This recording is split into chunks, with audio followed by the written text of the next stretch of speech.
حنيفا. بسم الله والصلاة والسلام على رسول الله. هو بيقول الأخ بيقول كيف كان موقف، أو ننظر إلى موقف عمر رضي الله عنه حينما أوقف حد السرقة في عام رمادة. النبي صلى الله عليه وسلم يقول اضرأوا الحدود بالشبهات، اضرأوا الحدود بالشبهات، بمعنى إنه لو أنا أقيمت دلالات على أحد إنه فعل أمر يستوجب حد، مفهومة؟ ثم قامت شبهة متعلقة بأن ممكن تكون الدلالات دي مش مظبوطة، أو تعلقت بأن الشخص ده ممكن يكون اختلط بينه وبين واحد تاني قريب الشبه بيه، وفعلا أبيضاني، فعلا طويل، فعلا شعر أسود، فعلا كان لابس جاكيت أزرق، وهكذا. تسمى هذه إيه؟ شبهة. تعمل إيه الشبهة دي؟ تدرأ الحد، تدرأ الحد، وده من باب الحرص على تمام العدل، مش العدل، على تمام العدل، ومن باب إن إقامة الحدود ليست كما يظن الناس، ليست كما يظن الناس إن واحد يمسكوه في الشارع خطف شنطة من واحدة وبعدين يمسكوه يودوه القسم، يروح في القسم قطع إيده. لا، ده الموضوع بيحتاج إلى دقة بعيدة، فاهم؟ إما أن يعترف، وإما أن تقوم دلالات لا تلحقها شبهات، فإن قامت عليها شبهات درأت الحد. فبالتالي الناس بتلاقي عيش تاكل من شدة الجوع، فاهم؟ يبقى هل ده يعد سرقة ولا يعد أكل باسم الضرورة؟ بقت في شبهة، فاهم ولا إيه؟ بقت في شبهة. يبقى بالتالي يعمل إيه عمر؟ يتصرف بالشرع. طب الشرع بيقول إيه؟ بيقول ده تشدد. لا، ما عنديش عند عمر تشدد، لأن دول أئمة الضبط، دول أئمة الهدى. فعارف كويس إن الحد يدرأ بالشبهة، فوجد إن الواقع يملي على كل من اتهم بالسرقة الشبهة، وهي شبهة أن يكون أخذه لشدة الجوع فتبقى ضرورة، أو إنه هو سارق خبيث، مفهومة؟ فبالتالي درأ الحد بالإيه؟ بالشبهة. لكن مفيش حاجة اسمها إن هو قال يد إيه؟ عطل ده، شغل ده، اعمل ده. ده مش قاعد في كمثالي هو عشان يركب ده وينزل ده. ده إمام هدى يا أولاد، إمام هدى. بتتكلموا عن مين؟ كل المشايخ اللي انتوا بتشوفوهم في حياتكم دلوقتي من يوم ما اتولدتوا لحد دلوقتي ما يجوش نعرف في رجل عمر. هتيجي تقعد تقول لي ده مش عارف عمل ايه وسوى ايه. حاجه صعبه، دي حاجه صعبه. احنا مشكلتنا ان احنا المقامات عندنا مختله. احنا مش عارفين يعني ايه صحابه، يعني ايه ام المؤمنين، يعني ايه النبي، يعني ايه دي مساله لازم تتضبط. زي ما كل واحده تخرف مع جوزها عشان جوزها اتجوز عليها، ولا غيرانه منه، ولا بتجيله رنات من مش عارف ايه زميلته في الشغل، تقوم تتجنن وتتزبد وتقع منها الامور اللي توصل للكفر، والاخر تقول لك مع عائشه غلط. عائشه مين بس؟ الله يهديك. هتعلقي السوء بتاعك والزبد والفسوق والكبائر على شماعه عائشه رضي الله عنها. طب كانت غيرة عائشه حرص على النبي صلى الله عليه وسلم، كانت غيرة عائشه حرص على ان تجعله لا يحب اكثر منها. كانت عائشه يعني ان تقربه منها، مش عيشة عائشة طلقني، مش غيرة عائشة ما مش قاعدة لك في البيت، مش غيرة عائشة يوم اسود يوم ما شفتك، يعني مش غيرة عائشة وانا عايش كذا وابقى كذا وهعمل فيك واسوي، ولو راجل حواليك انت راجل ولا مش راجل ومش عارف ايه. دي غيرة، دي اسمها كفر. اما كفر عشرة، واما كفر نعمة، واما كفر اكبر من كده. وبعدين يقول غارت عائشة. طبعا نعم غارت عائشة رضي الله عنها كفطرة للمرء، لكن هل حملها على منكر؟ هل حملها على سوء قول؟ تقول لك كسرت إناء. طب ما أنت لما بتغيري تمسكي المرات تدغدغه في التسريحة وتغلي وتبقى عامله زي ما كل يمسك الجن، وتبقى عمالة تعملي ده وتعملي ده وتعملي ده، والآخر أصل أنا مش مستحملة، أصل أنا ماليش طاقة، أصل أنا ما أقدرش. أمال الدين فين؟ الدين بقى بنختاره، الدين بقى بنختاره. زي مرة كنا في السجن وكان واحد جه جابوه كده فقال يا شيخ ما هو احنا نقرا قرآن ماشي، نسبح ماشي، وكنا بنصوم وبنفطر مع بعض في بتاع، لكن سجن طب يعني الموضوع طالما في سجن ما ينفعش في دين بقى، الدين اللي بيجيب سجن ده ما يعني واحد عايز يختار، يعني عايز يبقى هو كده، هو النساء كده الا من رحم الله عز وجل. ان الدين اذا كان فيه نقاب ماشي، اذا كان فيه قرآن ماشي، اذا كان فيه زوج لوحده ماشي، اذا كان فيه اولاد وبتاع وبيت ماشي، في زوج الزوج يتزوج تانية لا ده بلاش منه الدين تبعه. وذلك تلاقي النساء يقدموا طلب بتاع بحيث يلغوا الجواز من 4 عشان خاطر ما فيش واحده تزعل ولا حاجه. عشان احسن اقول لك عشان المسلمين المقصود ان العقيده هي عباره عن مداواة جاهليه النفس. طول ما جاهليه النفس موجوده يبقى معنى ذلك ان العقيده مش عارفه تداوي. فاهم ولا مش فاهم؟ لان المفروض ان انا الاحكام بتيجي مش شرط اكون بحبها بس لازم استسلم لها. فاهمين؟ الاحكام بتيجي مش لازم اكون بحبها لكن لازم استسلم لها. مفهومه دي ولا لا؟ ربنا بيقول كتب عليكم القتال وهو مش شرط تكون بتحبه، لكن ما تجيش تقول لا دين فيه قتال بقى معلش انا معاكم في اللعبه كويس قوي، فيها صلاه فيها صيام فيها، لكن تيجي تقول لي قتال لحد هنا بقى مش هلعب. مفيش كده في الدين، صح ولا لا؟ لأن الأصل وما كان لمؤمن ولا مؤمنة إذا قضى الله ورسوله أمرا أن يكون له خيرة من أمره. حقيقة كمان حديث الإمام البخاري المؤمن كالجمل المنقاد إذا قيل القاد. أي نعم، وفي اللفظ كالجمل الأنف. ألف يعني اللي هو يعني إذا هو كده الألف إذا قيل. ولذلك يقول وأيام عمل لا يؤخذ مما جاء به الرسول عليه الصلاة والسلام ودرج عليه الصحابة ليسمى إسلاما وإن أعلن رسميا وأنه من الإسلام. لأن الإسلام هو ما كان من عند الله. الإسلام هو الضبط، لا التشدد إسلام ولا التفريط إسلام، لا التشدد إسلام ولا التفريط إسلام. ثم قال بالأدلة، يعني معرفة الله ونبيه ودين الإسلام بالأدلة. معرفة كل ذلك بالأدلة لابد من الأدلة، وكل علم يقدم بدون دليل فهو دعوة. كل علم يقدم بدون دليل فهو دعوة، والدعوة لابد لها من بينة، والبينة الدليل. الدليل قال الله قال رسول الله صلى الله عليه وسلم وإجماع الصحابة. ويقول الإمام رحمه الله والدليل على هذه المسائل الأربعة يجب تعلمها على جميع المسلمين. والدليل هو السورة، سورة العصر. قال تعالى والعصر إن الإنسان لفي خسر إلا الذين آمنوا، وجعل كلمة آمنوا دل على معرفة الله ومعرفة الرسول ومعرفة الإسلام. إلا الذين آمنوا إيه؟ وكل عمل يقدم بدون دليل فهو دعوة. والدعوة لابد لها من بينة، والبينة الدليل. والبينة هي الدليل، الدليل الشرعي. يعني أطلقنا الدعوة على العلم اللي من غير دليل، بعد كده أثبتنا إن الدليل هو الدعوة لابد لها من دليل. أيوه، والدليل هو الدليل، هو الدليل كتاب والسنة.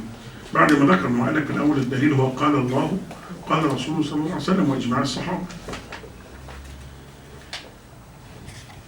سورة العصر قال والعصر إن الإنسان لفي خسر إلا الذين آمنوا وعملوا الصالحات وتواصوا بالحق وتواصوا بالصبر. هذه المسائل الأربعة التي سوف تشرح إن شاء الله. يبقى هو هنا أول حاجة بدأ بها كلامه يجب علينا معرفة الله، فاهم؟ ونبيه والإسلام. مفهوم؟ بالأدلة. مفهوم؟ وبعدين العمل بذلك. كل ده معرفة الله ونبيه ورسوله بالأدلة دي مسألة، وبعدين العمل بذلك دي مسألة. كل ده كلام بجمع لك اللي جاي. وبعدين الدعوة إلى ذلك دي الثالثة، والصبر دي الإيه؟ الرابعة. مفهوم؟ عشان كده دي الأربع مسائل اللي هو في أول الكلام بيقول إن إحنا يجب أن نتعلم. فاحنا في ظل هذه الكلمات من كلماته بندور بفلك البيان فيما يتعلق ببعض المسائل العقدية اللي احنا بنحتاجها. فهو استدل على هذه الأربع مسائل، واستدل على القضية كلها بإيه؟ بسورة العصر. قال والعصر إن الإنسان لفي خسر إلا الذين آمنوا وعملوا الصالحات وتواصوا بالحق وتواصوا بالصبر. طيب السورة دي بدأت بالإيه؟ بسياق يسمى سياق قسم، أو أسلوب يسمى في اللغة أسلوب قسم. وأسلوب القسم في اللغة العربية يكون بالواو أو بالباء أو التاء.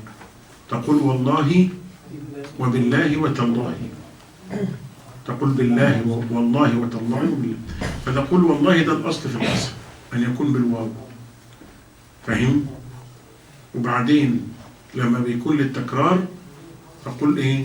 بالله، يعني فتقول والله وبعدين تقول له بالله أو بالله عليك ووالله، ويكون للتأكيد تالله. لكن الثلاثة سياقات إيه؟ سياقات قسم. والقسم منا من المخلوقين يعني هو عبارة عن الحلف، معناه يعني الحلف، وهو إضافة معظم بصيغة القسم إلى الكلام. إضافة معظم بصيغة القسم إلى الكلام. يعني أنت بتتكلم أي كلام مش موجود في الكتاب، ده أنا بشرح، أنا بقول كلمة وبنشرح، مش شرح تكتبه. يعني إضافة معظم، يعني إحنا نقول مثلا والله ما أخذت الشيء الفلاني، أو والله قابلت فلان الفلاني. الكلام إيه هو؟ قابلت فلان الفلاني، ده الكلام، ده هو ده الكلام. طيب أنا عشان أحلف يعني أضيف إلى كلامي اللي هو قابلت فلان الفلاني معظما بصيغة القسم، والله قابلت فلان الفلاني، فبقى والله ده صيغة قسم. عرفت إليه الله، ذكر الله. طيب ليه بيكون الحلف أو القسم في كلامنا؟ لماذا نقسم؟ لدفع الريبة عن كلامنا، لدفع الريبة عن كلامنا، لأنه كلامنا وارد عليه الريبة، فهم؟ فمن باب دفع الريبة وتأكيده بنقسم، فبنقول والله ما أخذته، والله وقع كذا. في قراءة تكرار في الكلام العام يعني الأول هقول. فيبقى ده الغرض من القسم. يبقى إذا القسم منا والحلف منا اللي هو إضافة معظم إلى الكلام بصيغة القسم. ليه؟ عشان كلامك ممكن يرتب فيه، ممكن يرد، ممكن لا يقبل. فأنا من أجل هذا بحط القسم. والقسم من المخلوق لا يجوز إلا بالله، بنص الأحاديث الكثيرة التي أمرنا فيها بألا نحلف إلا بالله، والتجديد في الحلف بغير الله. نعم. فمن ذلك أن النبي صلى الله عليه وسلم قال لا تحلفوا بالله ولا بالعزى، ولا تحلفوا بآبائكم، ولا تحلفوا إلا بالله، ولا تحلفوا إلا وأنتم صادقون. وأيضا يقول النبي صلى الله عليه وسلم من حلف فليحلف بالله أو ليصمت، وشدد من كان حليفا فليحلف بالله أو ليصمت. وشدد النبي صلى الله عليه وسلم على من حلف بغير الله فقال ومن حلف بغير الله فقد كفر وأشرك. والحلف بغير الله هو كل من كان غير الله. يعني الواحد يقول والنعمة ورحمة أمي والمصحف والقرآن والنبي والكعبة الشريفة، كل هذه مخلوقات لا يجوز الحلف بها. أما الحلف بالله فهو الحلف بالله أو بأسمائه أو بصفاته. ورب الكعبة والذي نفس محمد بيده وفاطر السماوات والأرض وخالق الخلق ومجري السحاب إلى غير ذلك مما هو اسما له أو صفة من صفاته. هكمل حاضر. هذا يقول ده ما يلزمنا الحلف به. وأما الحلف بغير ذلك فهو الممنوع شرعا، وكما قلت بين النبي صلى الله عليه وسلم أنه من ضروب الشرك والكفر، ومن ضروب الشرك الكفر والأصغر، ومن وقع فيه كفارته أن يقول لا إله إلا الله. واحد يحلف بالنبي، يحب رحمة أمه، يحب النعمة، العيش والملح ومش عارف وكذا وكذا وكذا بالذمة. النبي صلى الله عليه وسلم قال ليس منا من قال بالأمانة، ليس منا من قال بالأمانة، فالحلف بالأمانة لا يجوز، بل شدد النبي صلى الله عليه وسلم وقال ليس منا. وأحاديث ليس منا تشعر بأنها كبائر عظام، تشعر بأنها كبائر عظام، لأنه تبرأ النبي صلى الله عليه وسلم من فاعلها، فبالتالي يتنبه لذلك. والقسم نوعان: قسم لغو وقسم منعقد. واللغو هو ما يجري على اللسان كلازمة كلامية، زي ما الواحد يقول والله ما شفته، والله ما عارف الساعة كام، يقول له معاك فك، يقول له والله، فايه يذكر والله او يذكر الحلف لازمة كلامية، فده يسمى لغو. أصل اللغو هو صوت الطائر، صوت الطائر بيتكرر يعني فده يسمى لغو. وهذا غير مأخوذ، وهذا غير مؤاخذ عليه رحمة من الله عز وجل، حيث قال لا يؤاخذكم الله باللغو في أيمانكم ولكن يؤاخذكم بما عقدتم الأيمان. أما اليمين الآخر وهو المنعقد هو اليمين الذي يعزم عليه صاحبه عزما، يعني بيقف قدامه كده، يعني زي ما يكون هعمل كذا، هقسم اهو، فبالتالي بيسبقه نية وعزم، عشان كده عقدتم الأيمان. لكن دوكها بيجري على اللسان دون قصد القسم أو دون قصد الحلف. وهذا اليمين المنعقد نوعان: يمين على خبر، وهذا إن كان صادق فهو يمين صدق، وإن كان كذب الخبر وهو يعلم أنه كذب فهذا يمين غموس أو يمين كبيرة. هذا يمين غموس لأنه بيغمس صاحبه في نار جهنم، تسمى يمين غموس. يمين كبيرة يمين زور، تسمى يمين زور، لأن الخبر كذب وهو يعرف أن الخبر كذب وبعدين بيقسم عليه، فهو قول زور ومعه قسم زور. وأما القسم الآخر وإن كان صدق طبعا فيسمى يمين صدق، يعني طالما الخبر صدق. ويدخل فيه من أقسم على شيء يظنه صدق فهو يمين صدق، يعني واحد أقسم بغلبة الظن. والعلماء على جواز القسم بغلبة الظن، يعني أنا واحد يقول لي أنت خدت المفاتيح، أقول له أقسم بالله ما خدتها وهي في جيبي، لأن أخدتها منه ونسيت. يقول لي طب بس شوفها في جيبك، تدور يلاقيها.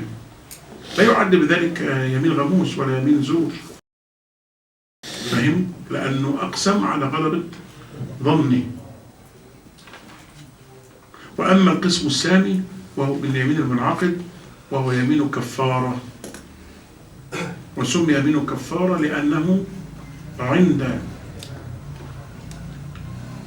عند الحنس فيه أو عدم تحقيق مقتضاه له كفارة يتحلل بها من اليمين، لأن اليمين ينعقد فيثبت في حق المقسم أمرا، وهو أن يقسم على فعل أو على ترك، وهو أن يقسم على فعل أو على ترك. والله ما داخل لك بيت، والله هاجي لك بكرة، يعني إما يقسم إنه هيترك ده أو إيه أو يفعل ده. فبالتالي لو التزم ما أقسم عليه من فعل أو ترك ماله يعتبر يمين موفى، هذا يسمى يمين موفى، يسمى وفاء باليمين، فهم؟ أو بر بالقسم. بحيث واحد قال والله ما أنا رايح المكان الفلاني وما راحش، خلاص يمينه كده إيه؟ موفى. طب هب انه راح يبقى كده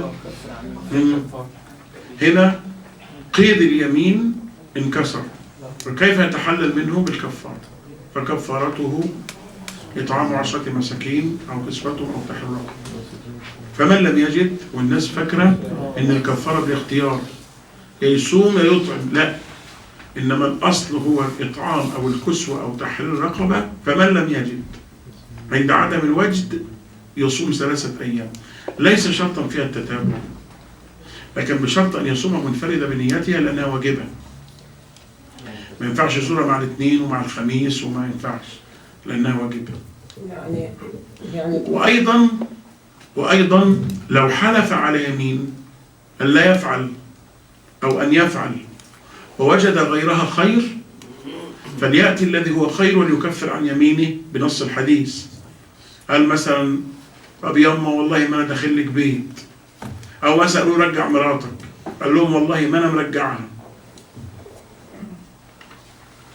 أو قالوا مثلا روح اشتغل مع فلان، والله ما أنا شغال معاه. هذا يمين كفارة ليس يمين، لأنه ده مش متعلق بخبر. وبعدين لقى نفسه إن هو لابد يروح، والأفضل له شرعا ووضعا، يوم يعمل إيه؟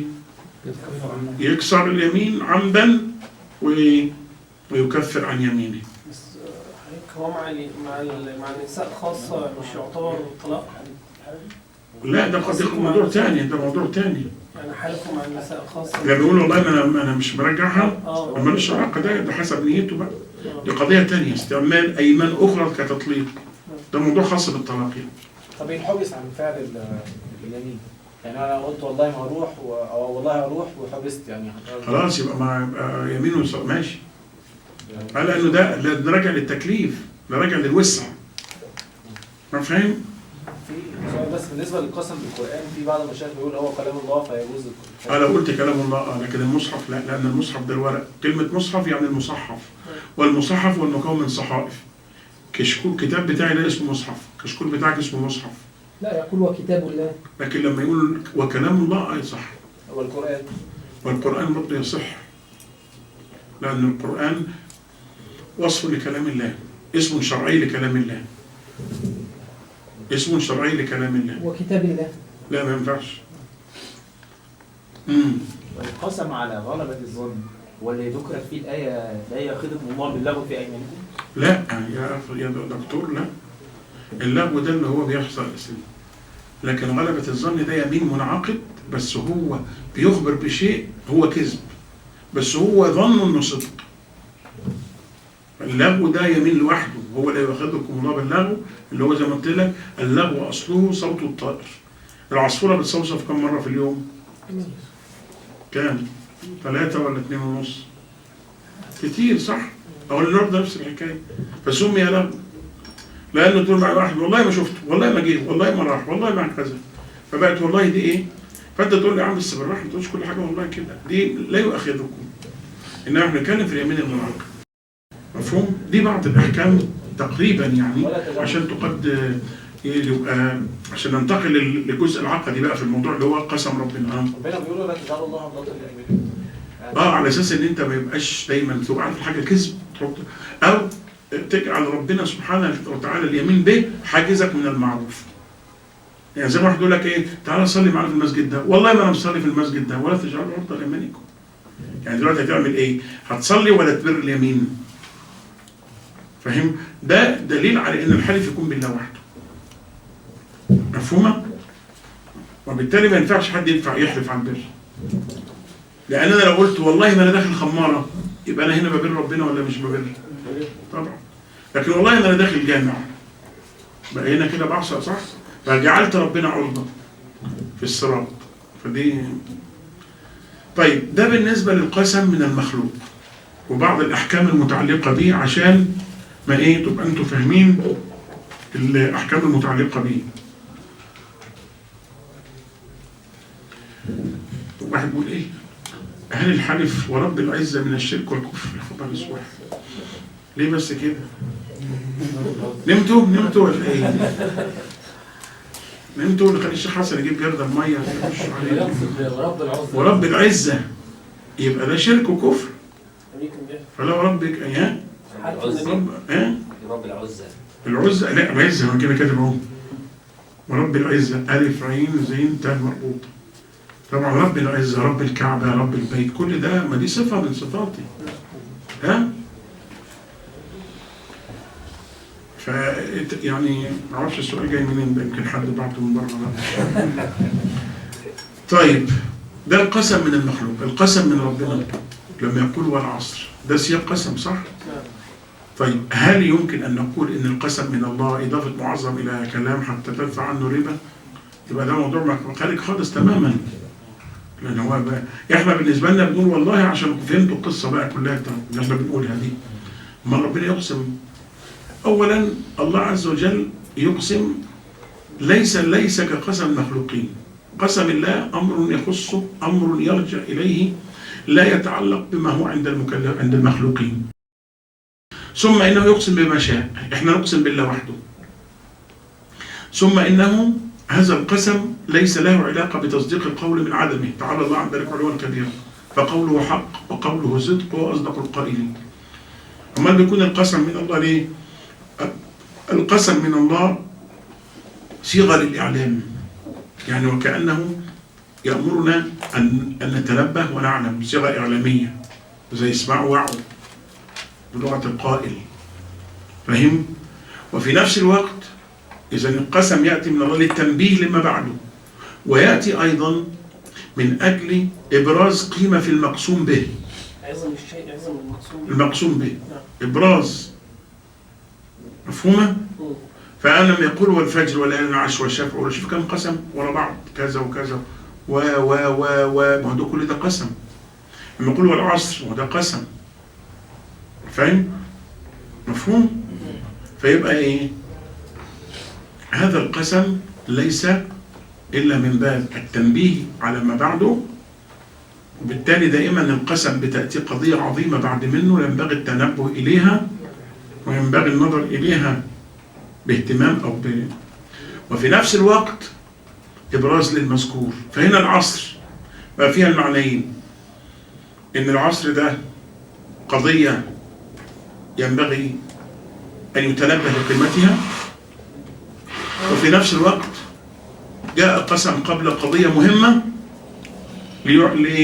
ليكون القسم بمثابة الإعلام لما بعده. هنا قال والعصر، فأول العصر ده عصر الصحابة، عصر النبي صلى الله عليه وسلم وبعده، عصر الكون كله، صلاة العصر. يبقى كأن العصر دي مهما تعدلت معانيها هي إبراز، يعني ينبغي أن نفهم أن وراءها أمر ينبغي أن يهتم به، أو إبراز قيمة فيه، إبراز قيمة في صلاة العصر، إبراز قيمة في عصر النبوة، وإنه عصر مش هيتكرر تاني، وإن جودته جاءت منين؟ جاءت منين جودة عصر النبوة؟ من العقيدة. لأن هم كلهم قبل العقيدة كانوا من أكفر الناس، وكانوا من أسوأ الناس، اللي بيوقد بنته حية، واللي قطع طريق، واللي عايش على الخمر وكسب من الغصب، واللي كذا واللي كذا، مش كده؟ ناس أسوأ ما تكون. العقيدة خلتهم أفضل ناس في الكون، فاهم ولا لا؟ فبالتالي ده كأنه بيبرز لك إن أنت ما دام العصر ده مش هيتكرر، يبقى أنت حاول تعمل إيه؟ أن تتشبه بهم، تلمس خطواته. أنت عمرك ما تكون أسوأ من عمر قبل أن يسلم، فاهم؟ وعمرك ما تبقى أجود من عمر بعد ما أسلم. فبالتالي يبقى الموضوع محتاج منك وقفة، صح ولا لا؟ لأن المفروض ما دام إن أنا مش أسوأ من عمر قبل أن يسلم، يبقى ينبغي بقى أكون أجود منه بعد ما أسلم، لأن أنا على الأقل المسألة معايا قريبة، مش كده؟ لكن شوف العجب، لا أنا أسوأ منه قبل ما أسلم أو قبل ما أتعلم وأفهم، ولا أنا بقيت أحسن منه بعد ما. ده معناه إن ده إيه؟ جيل قرآني فريد، أصحاب عزائم، صب عليهم الخير صب، فاهم؟ يبقى إحنا رديئين، والرداء دي ينبغي نقف عندها وننظر سبب ردائتنا وسبب تخلفنا عن الركب، حتى إيه؟ نأخذ. زي ما أكون أنا في سباق وإحنا 5، أقول لك خد بالك رقم 1 بينك وبينه 10 كيلو، يعني عشان إيه؟ لأن أنت فاكر إن وراك، أنت فاكر إن أنت إيه؟ ما أنت 5 هم ال5 بيجروا جنب بعض، يقول لك رقم واحد ده بص سبقك قدامك بينه كام، وانت فاكر من كتر وهمك انه ايه؟ انه وراك انت متقدم. فلازم لما حد يبلغك ان دوك هتقدم عليك بقد كده، ده بيديك عزيمه انك بحيث تستعن ده باختصار ما يتعلق بالقسم منا كمخلوقين ومن الله العلي الكبير جل في علاه سبحانه وتعالى.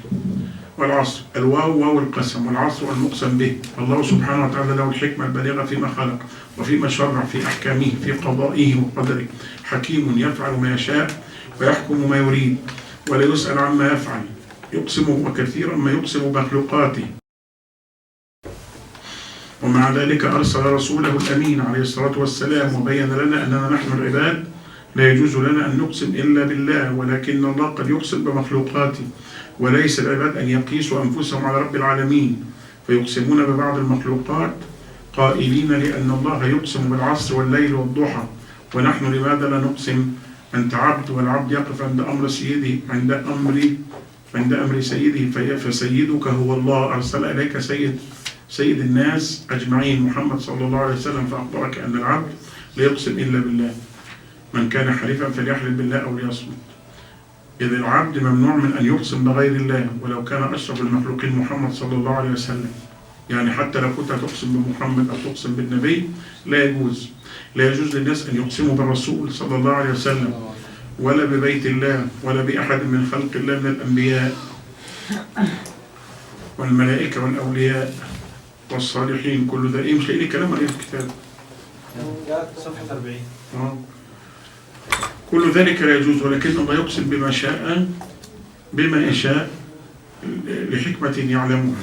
أقسم هنا بالعصر يشمل إما عصر النبوة، عصر محمد صلى الله عليه وسلم لأنه عصر ممتاز، عصر أرسل الله فيه خاتم النبيين بالرسالة العامة، بينما كان الرسل يرسل كل رسول إلى قومه وبلسان قومه رسالة مؤقتة، ويعلم الله متى تنتهي، وهم أي قومه لا يعلمون متى تنتهي. ذلك النسخ تنسخ كل رسالة تنتهي إلى حد ولقوم محدودين، ولكن الرسالة المحمدية جاءت رسالة عامة وبقية ما بقيت الدنيا. إذن هذا العصر عصر النبوة، عصر ممتاز أقسم الله له به ليبين مكانه. هذا العصر يشمل هذا العصر صلاة العصر، لأن صلاة العصر هي الصلاة الوسطى التي على أصح القولين. الصلاة الوسطى تمتاز على الصلاة الأخرى إذ تجتمع فيها الملائكة الذين ظلوا فينا صلحها الذين ظلوا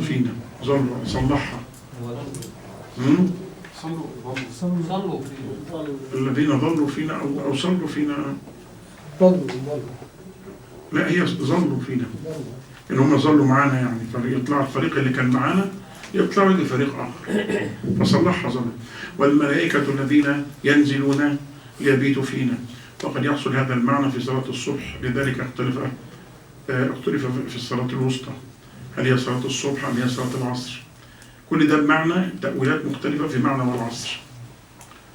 لذلك اختلف في الصلاة الوسطى هل هي صلاة الصبح أو صلاة العصر، الذي يرجح كثير من المحققين أنها صلاة العصر، وبناء على ذلك فإن العصر المراد به صلاة العصر أو العصر بمعنى الظهر ليشمل جميع العصور، ولله حكمة في ذلك كله.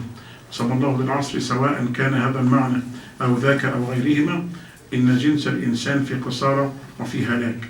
الجنس قد يخرج من هذا الجنس الأفراد الذين عصمهم الله، إن الإنسان لفي خسر إلا الذين اتصفوا بهذه الصفات الآتية: صفة الإيمان، والإيمان يشمل الإيمان بالله ويجب الإيمان به، يدخل في قوله تعالى إلا الذين آمنوا، وهذا ضرب من ضروب إعجاز القرآن، لفظ وجيز، جملة شملت هذه المعاني كلها. إلا الذين آمنوا بالله، آمنوا بربوبيته وإلهيته وأسمائه وصفاته، آمنوا بملائكته وكتبه ورسله واليوم الآخر، إلا الذين آمنوا وعملوا الصالحات.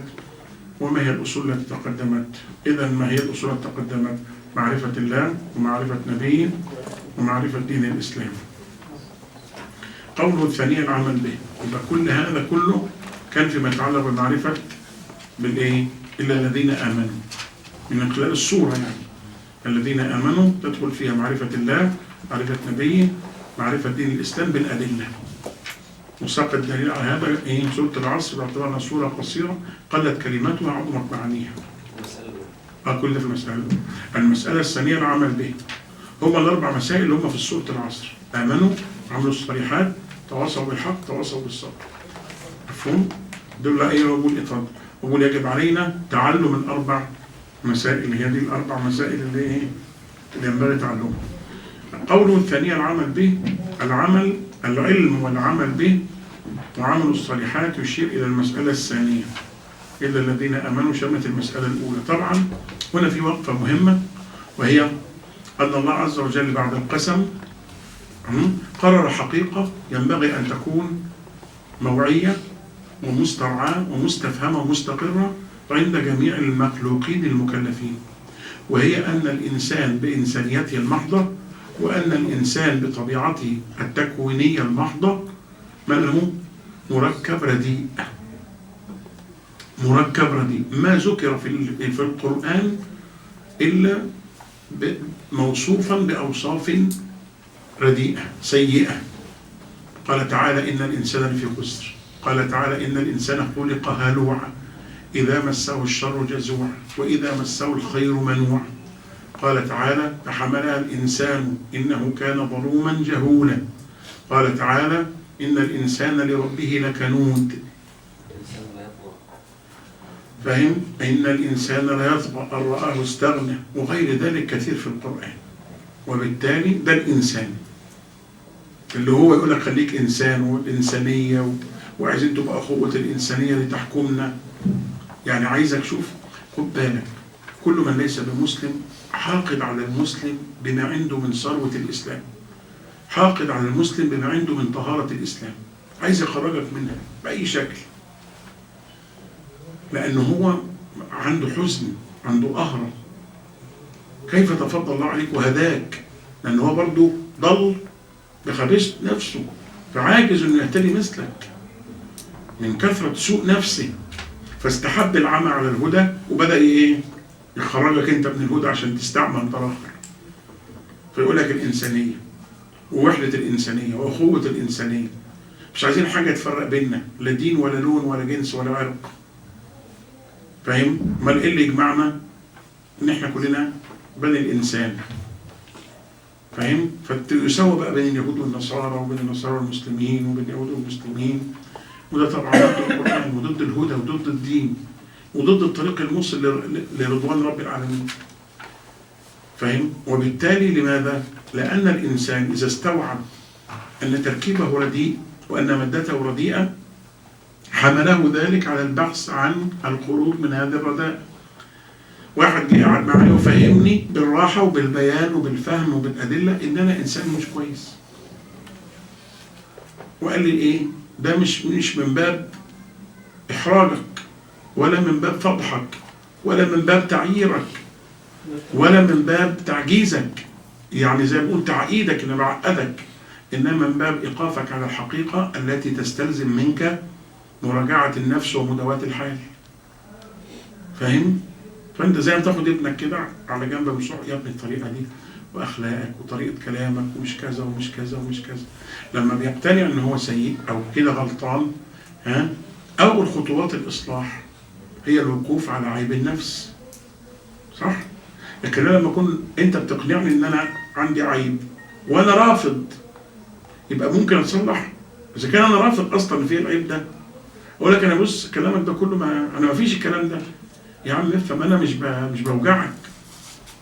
طبعا إحنا يعني الله يحبنا، والله عز وجل خلقنا لا ليعذبنا ولم يخلقنا سدى وهمنا، بل يعني سبحانه وتعالى يعني أرحم بنا من أنفسنا.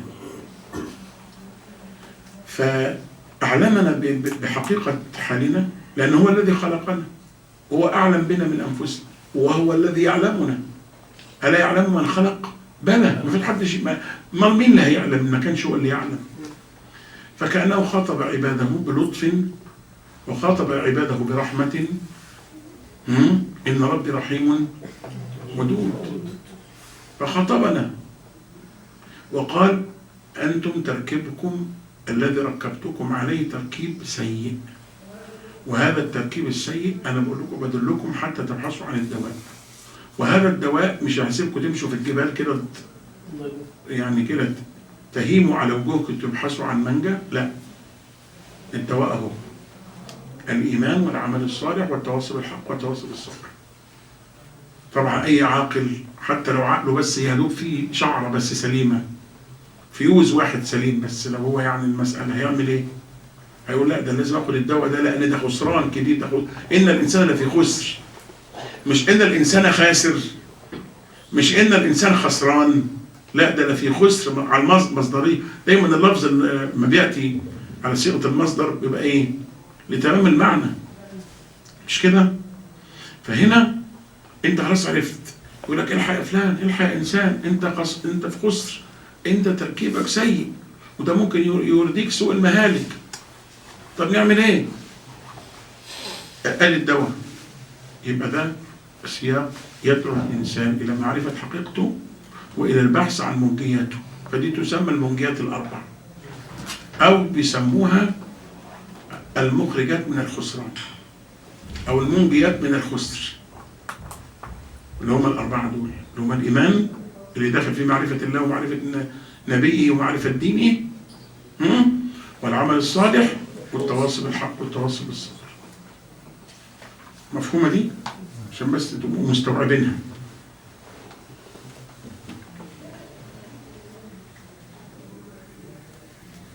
إجمالا بقى أقرأ معاكم الحتة دي إجماليا عشان نقف عندها. قوله الثانية العمل به، العلم والعمل به وعمل الصالحات يشير إلى المسألة الثانية، إلا الذين آمنوا شملت المسألة الأولى بجميع ما ذكر الشيخ من معرفة الله ومعرفة نبيه ومعرفة دين الإسلام، والعمل به العمل الصالح الخالص لله الموافق لهدي النبي صلى الله عليه وسلم، يشمل باب العبادة وباب الأحكام والأعمال كله. عمل صالح حتى الاقتصاد والسياسة والأخلاق داخل في العمل الصالح، إلا الذين آمنوا وعملوا الصالحات. والثالثة الدعوة إليه، والرابعة الصبر على الأذى. طبعا دول يجيلهم تفصيل، بس أنا بقول لك إجمالهم عشان لما نقول يجب علينا، أول كلمتين خدناهم خالص بعد ما خلصنا المقدمة في أول الكلام متعلق بالأصول الثلاثة، قال يجب علينا تعامل 4 مسائل. مسائل اللي هي الإيمان اللي يدخل فيه معرفة ربنا ومعرفة النبي ومعرفة كده، وبعدين العمل به، وبعدين الدعوة إليه والتواصي بالحق، وبعدين والدليل قوله تعالى بسم الله الرحمن الرحيم والعصر إن الإنسان لفي خسر إلا الذين آمنوا وعملوا الصالحات وتواصوا بالحق وتواصوا بالصبر. قال الشافعي رحمه الله تعالى لو ما أنزل الله حجة على خلقه إلا هذه الصورة لكفتهم. وقال البخاري رحمه الله باب العلم قبل القول والعمل، والدليل قوله تعالى فاعلم أنه لا إله إلا الله واستغفر لذنبك، فبدأ بالعلم قبل القول والعمل. اعلم رحمك الله أنه يجب على كل مسلم ومسلمة تعلم هذه الثلاث مسائل والعمل بهن، معرفة الله ومعرفة النبي ومعرفة دين الإسلام اللي هي الأصول الثلاثة. قوله الثانية العمل به، الشرح العلم والعمل بعمل الصالحات، ذكر الشيخ العمل به والعمل الصالح الخالص، جملة متكررة تاني عشان يتربط الكلام بعضه ببعض. هنقف عند ذكر الإيمان، ذكر الإيمان مجموعا بالعمل الصالح قرابة 52 مرة. هنقف عند دي بحيث نبقى نكملها في المرة القادمة إن شاء الله تعالى، بحيث إن إحنا نبقى مستوعبين بس الكلام المتصل. لكن أنا يهمني، وإن كنت أنا يعني ضيعت الوقت في قضية ممكن آخد أسرد في الكتاب مسافة، إلا إن موضوع مهم جدا، وهو من نفهم إنه الغرض من الضبط العقدي هو الوقوف على ضبط التصورات التي تحكم مسلكنا التعبدي، وإنه مسألة الإسلام راجعة للاستسلام، وإن حقيقة الاستسلام كما قلت هو إن الإنسان يضع بؤرة الاختيار والإرادة منه لله عز وجل بلا قيد، فهم؟ وبالتالي يحقق بذلك سلامة العبودية، يحقق بذلك الاستسلام، ينتظم بذلك على الإسلام على أكمل ما يكون. والإشارة إلى قضية التشدد والضبط حتى نعرف إنه الحق كم حق؟ واحد، فهم؟ وبالتالي المغالاة ليست حق اللي هو التشدد، والإيه؟ تفريزير ليس والايه؟ تفريزير أيوة التفريط والتقصير ليس حق. طيب بعض الأسئلة. سلام عليكم. هل يوجد ألوان معينة للبس المرأة أم أن كل الألوان مباحة لها؟ كل الألوان مباحة إلا أن تكون ألوان زينة، يعني الأحمر، البنبة، الأبيض، الفوشيا. إنما البني، الأزرق، الأسود، أي لون ليس هو زينة، ليس لافت للنظر، لأنه كما قلت أن الحجاب له شروط شرعية يتحقق بها معنى الحجب، يتحقق بها معنى الإيه؟ لا ينبغي أن يقال هنا امرأة، لا باللباس ولا بالحركات ولا بضرب الأرجل في الأرض، لا ينبغي أن يقال هنا امرأة. وإن رأت العين باعتبار الوجود التكويني امرأة فلا ينبغي أن يقال لها زينة أو يقال هي مزينة. دي قصة الحجاب. ماذا يفعل من كانت زوجته محجبة حجاب قومي تتفرج على التلفاز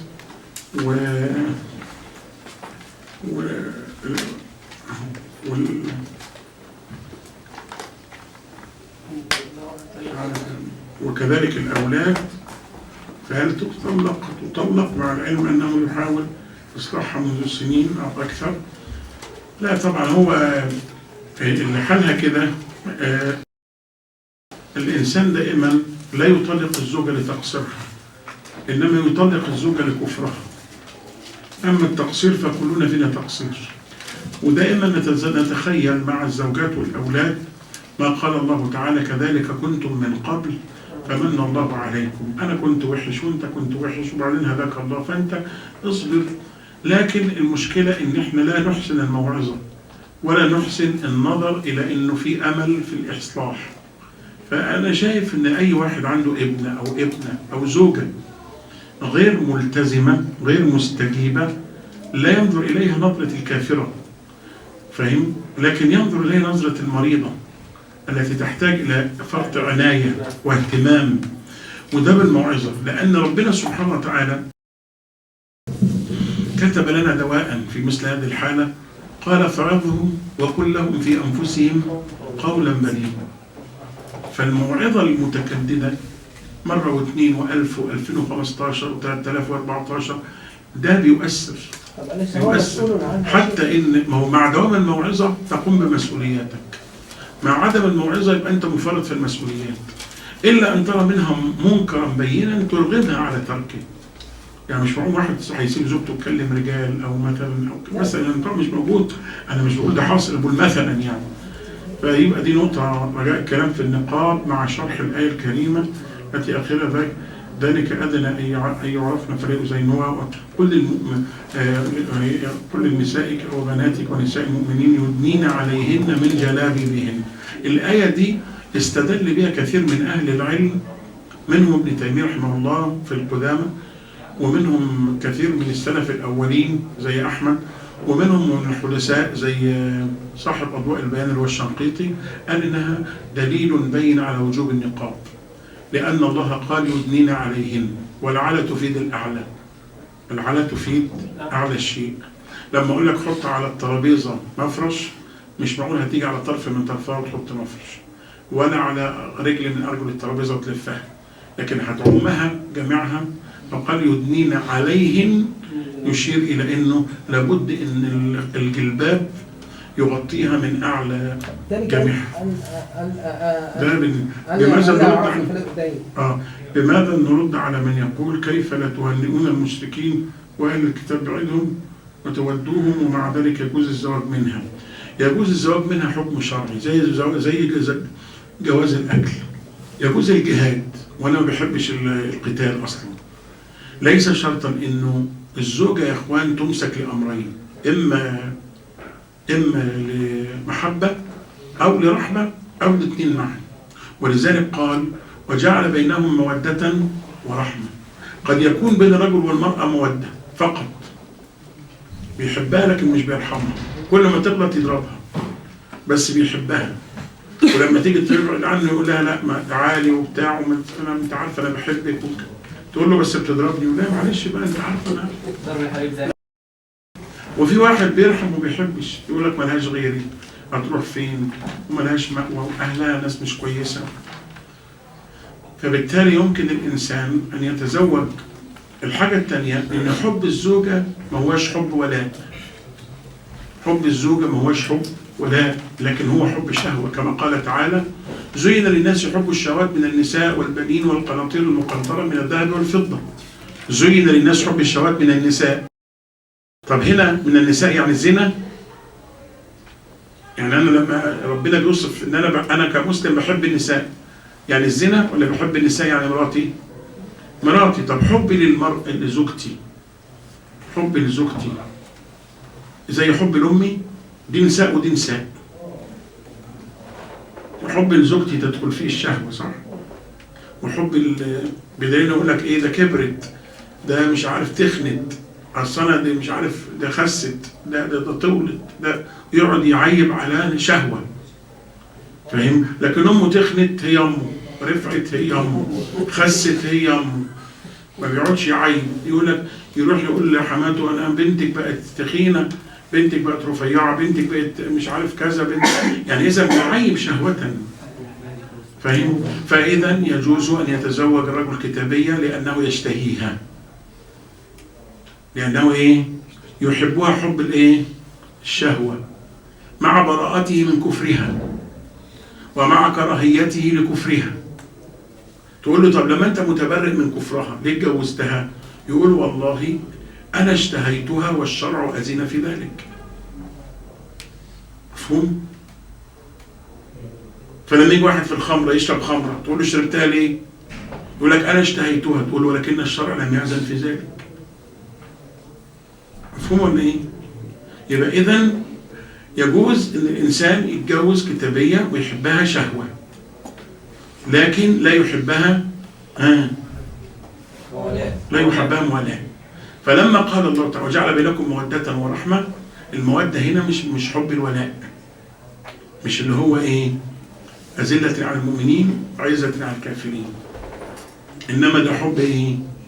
حب الشهوة. والراجل برضه بعيد اهو، أي واحد مع زوجة هتلاقيه مبقيها، إما لأنه يحبها، هنا حب الشهوة، يا إما يرحم. يا ناس عايشين في البيوت مش طايقين بعض، فاهم؟ لكن بيرحموا بعض. هي تقول لك: مالوش غيري، مش عارف ايه، هو يقول لك: هتروح فين؟ مش بيحصل ولا ما بيحصلش؟ يبقى اما مودة واما، وده كلام اهل العلم، يعني ده مش كلام انا باجتهاد مني يعني. فبالتالي دي شبهة ملاعبة، دي مش شبهة. الشبهة تعرفها هي المعنى العلمي الذي يخاصم حقيقة علمية. حاجة علمية فعلا تحس انها مش منافقة مع حقيقة علمية، معنى علمي مش حقيقة قدام حقيقة وتعارض، لما معنى علمي بيتعارض مع حقيقة تبقى دي اسمها شبهة. لو واحد بيلعبك يقول لك: طب مش عارف ايه، ازاي الصور حرام والتماثيل حرام، يعملون له في حق ايه؟ سيدنا داود سليمان تماثيل، فيقول لك: هو الصور مش حرام يا عم، ده ما هو كانوا بيعملوه. ده اسمه ايه بقى؟ ملاعبة. دي مش شبهات، ده اسمه كده واحد بيلعبك، زي واحد بيشكلك، واحد بتاع يرمي عليك اي حاجه. فبالتالي بقول لك: ازاي انت ما تهنأش النصارى وما تحبهمش؟ دي المصيبه، ده انت كمان عايز نحبهم. ده هو يتولوا منكم فانه منهم، ده كده كفر، انت بتامرني بالكفر، خروج من المله. هو مش مستوعب الموضوع. وبعدين يروح ايه بقى، يفكر نفسه ان هو جاب الديب من بوزه. يقول لك: ما الراجل بيتجوز الواحده الكتابيه. انت فاهم؟ نقول له: الكتابيه كالخمر، شهوة أجازها الشرع، والخمر شهوة منعها الشرع. تماثيل الآثار يا شيخ، هل يعني عدد تلاف المسلمين لأرباط مصر بعيد الميلاد كما يسمونها، هل هذا يعد قبيل التشدد؟ أنا أصلا ما كده بينت الكلام، أنا مش قد في ذلك الكنيسة، ولا يجوز التهنئة، عشان أنتوا فهمتوا المسألة. تماثيل الآثار. حاضر، شو بس الأسئلة. أحدنا كل أداء السلف ولا من أخذنا كل آراء السلف ولم نلتفت إلى علماء اليوم فأن نكون أقنقنا باب الاجتهاد. لا، باب الاجتهاد ما يغلقش أبدا، لكن لما تكون المسألة اتحسمت وذكر فيها القول الفصل يبقى ما فيش اجتهاد. دي رقم واحد. رقم اتنين، الاجتهاد عمره ما يبقى في العبادات، عمره ما في العبادات ومسائل القربة والمعاصي والحرام والحلال اجتهاد. الاجتهاد بيكون فيما يتعلق باستعمال أو المنع مما أحدث الناس في دنياهم. يعني الطيارة أول ما طلعت الناس حرمتها، فاهم؟ قالوا لأن ربنا قال وحملناكم في البر والبحر. أنا مش بهزر، مش بقول نكت. فبالتالي إيه؟ ده في اجتهاد، صح؟ لأن ما فيش طيارة لغاية النبي مات، عاش ومات صلى الله عليه وسلم، مش طيارة. إنما واحد يقول لي إيه؟ دلوقتي كان زمان ما بيهنوش النصارى بالعيد، ودلوقتي احنا عايزين نفتح باب الاجتهاد. انت مش عايز تفتح باب الاجتهاد، انت عايز تفتح باب الضلال. فيقول لك ايه؟ العلماء الجداد اجتهدوا وطلعوا ان يجوز انك تهنئ عليهم العيد. يبقى اذا انت بتنسخ السابق. دي رقم اتنين. رقم ثلاثة، لا يمكن الاجتهاد يكون في المسألة التي اجتهد فيها الأولون، لأن ما اجتهد فيه الأولون لا يرد. بمعنى ايه؟ بمعنى ان انا لا أقبل إلا من الأعلم. أنا كمقلد وجاهل أقبل من الأعلم، وفي اتفاق من الأمة كلها إن بتوع زمان هم الأعلم. فلو واحد اجتهد في مسألة هم اجتهدوا فيها بقيت ملزم بقبول اجتهاد. فهمتوها كده؟ فما ينفعش بقى إيه واحد يقول لك قفل باب الاجتهاد، لأنه برضو دي من ضمن اللعب اللي يقول لك فتح باب الاجتهاد عشان كل الأحكام المستقرة تتنسخ. زي ما واحد قال، وانا قلت لكم العبارة دي كذا مرة، يقول لك احنا عايزين نفتح باب الاجتهاد لإخراج الناس من أسر النصوص. عايز يفتح باب الاجتهاد عشان يخرج الناس من أسر، يعني النصوص القرآنية والسنة دي أسر، عايزين نخرج من الأسر ده. يبقى عايز يجتهد عشان يعمل ايه؟ عشان يضيع الدين، عشان يخرج. ما هو عايز يخرج من النصوص بقى، بحيث هيبقى في اجتهاد في الصلاة وفي الصيام وفي الحجاب وفي مولاة النصارى. كل دي اسمها دين سياسي، دين مرفوع الأجر. سواء قالوا شيخ بعمة، قالوا واحد ملتحي، قالوا مذيع، قالوا مذيعة متبرجة، قالوا راقصة، هو في الآخر دين سياسي، دين مرفوع الأجر وليس دين الله. لأن الحق ما قيل فيه حدثنا وما سوى ذلك فوسوس الشياطين. أقول قولي هذا واستغفر الله لي ولكم. سبحانك اللهم وبحمدك أشهد أن لا إله إلا أنت أستغفرك وأتوب